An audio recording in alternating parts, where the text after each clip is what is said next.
Hello, this is Mrs. Standridge. We're going to be starting a new book today.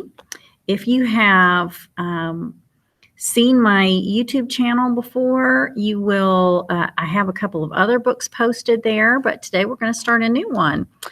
And the book that we're going to be reading today is by Alan Gratz, who is a very popular author, and it's called Ban This Book. Now, I've read this book before and I really enjoyed it. And so I want to share it with you. Let's get started. The Mystery of the Missing Book. It all started the day my favorite book went missing from the library. I didn't know it was missing, not yet.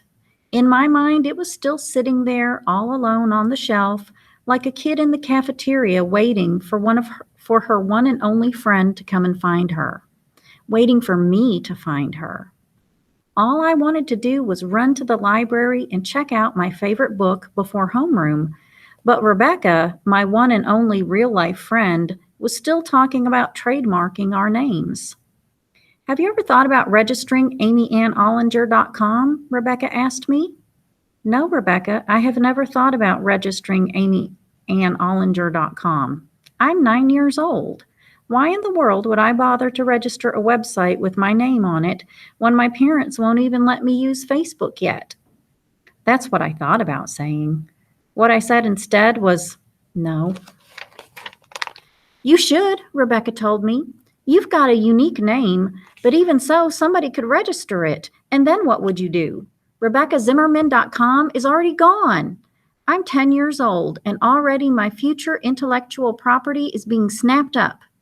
Jay-Z and Beyonce trademarked their baby's name less than a month after she was born. You'd think my parents would have known enough to do the same. Rebecca's parents were both lawyers, and she wanted to be one too when she grew up. I couldn't imagine a more boring job. Instead, I said, yeah. I was still itching to get to the library and check out my favorite book. I opened my locker to stuff my backpack inside and gave my mailbox a quick look. Nobody knows how it got started, but everybody at Shelbourne Elementary has these cardboard boxes taped to the inside door of their lockers, just below the little vents they put on there in case you get stuffed in your locker by a bully. If you want to leave a note for somebody, you just slip the piece of paper in the slot and it falls right into the little cardboard box. It's such a tradition that Mr. Crutchfield, the custodian, just leaves the boxes in the lockers from year to year. As usual, my mailbox was empty, which I'd expected. My one and only friend doesn't believe in writing notes. Never leave a paper trail, Rebecca says. More advice from her lawyer parents. Did you hear about Morgan Freeman, the actor? Rebecca asked. Somebody who wasn't named Morgan Freeman registered his name at morganfreeman.com, and he had to sue them to get it back. Now that's an interesting case. I can't imagine anything less interesting, Rebecca. I don't care anything about trademarks or registering domain names. I have to go check out my favorite book before somebody else does. That's what I wanted to tell her.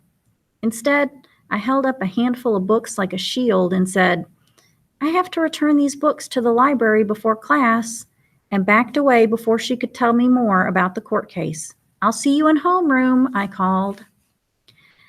Normally, I would already have my favorite book checked out and in my backpack, but our librarian, Mrs. Jones, has a rule that you can only renew a book 2 times in a row, and then it has to sit on the shelf for 5 whole school days before you can check it out again.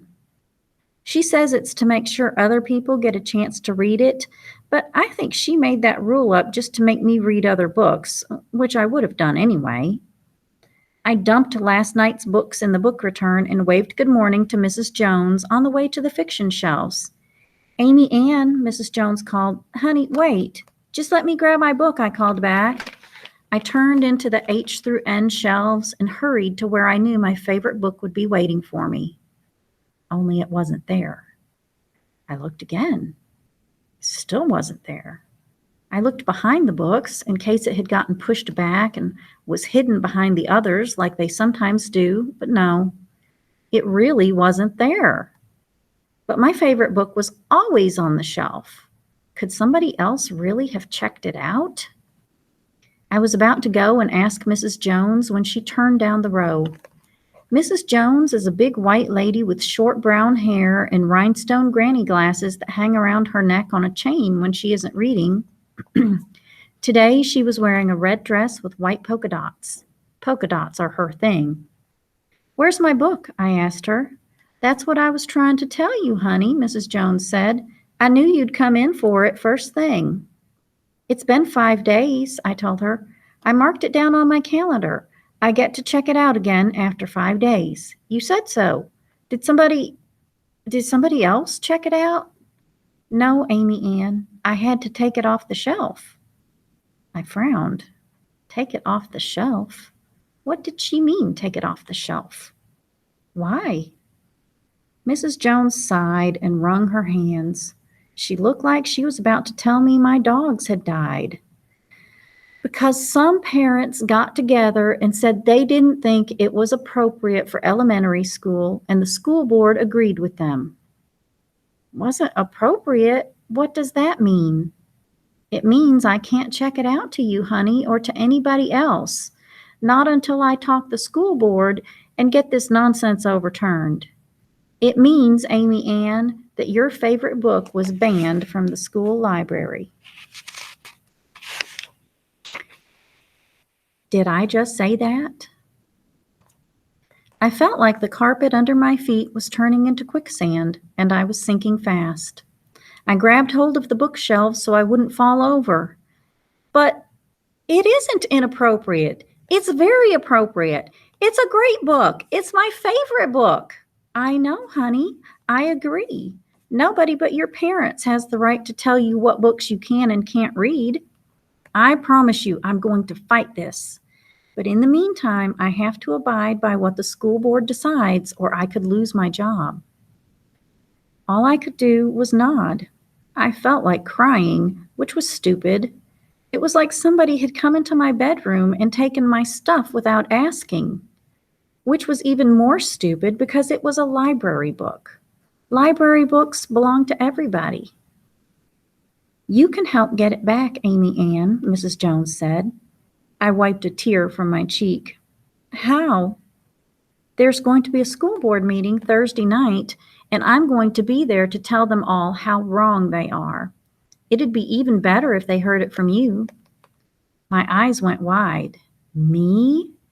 Just to hear why you like that book so much would mean a lot. I swallowed hard. "Are you crazy, Mrs. Jones? Me get up in front of a bunch of adults and tell them why that book is my favorite book?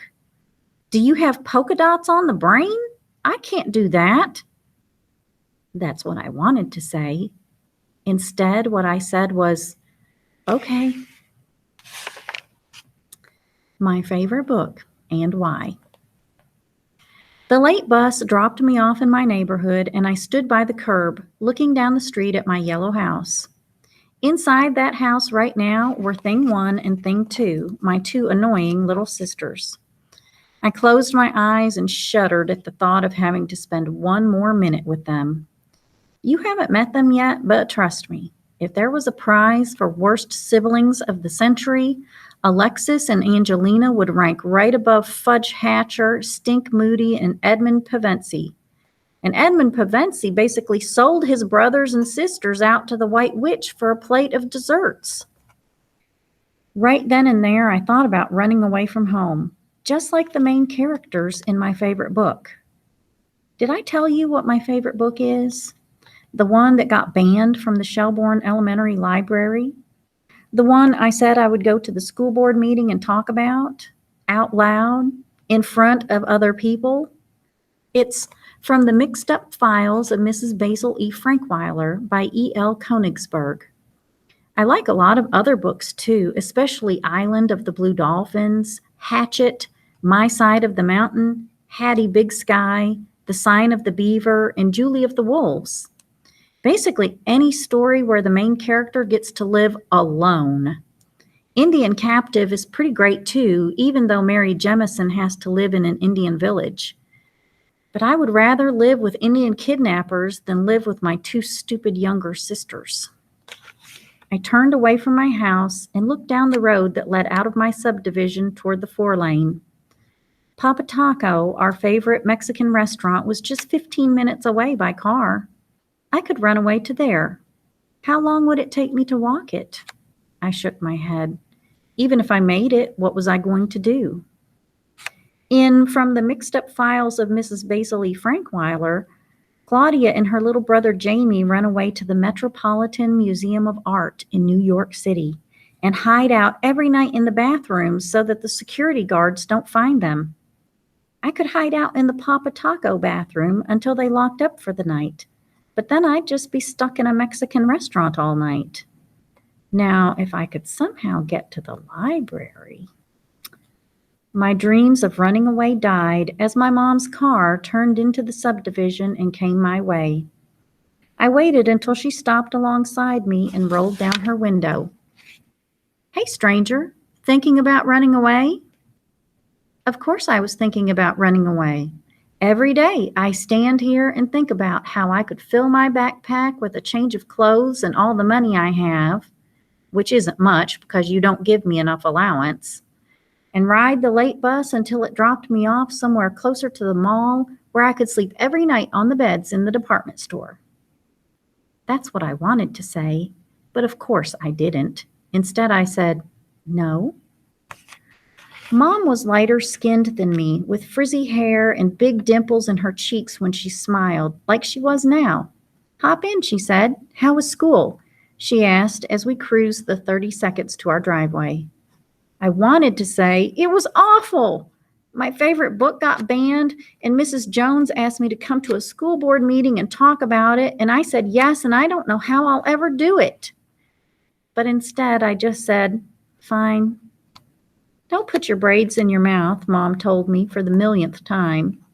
My whole head is covered in braids, some of them with little beads at the bottom. I suck on them when I get nervous, which is a lot. Mom pulled in beside Dad's truck. I got out and stood by the car, reluctant to go inside. "Oh, come on," Mom said. "It's not that bad." "Oh, yes, it is," I wanted to say. But of course, I didn't. Okay, I'm going to stop there for today. I'll read some more of Ban This Book tomorrow.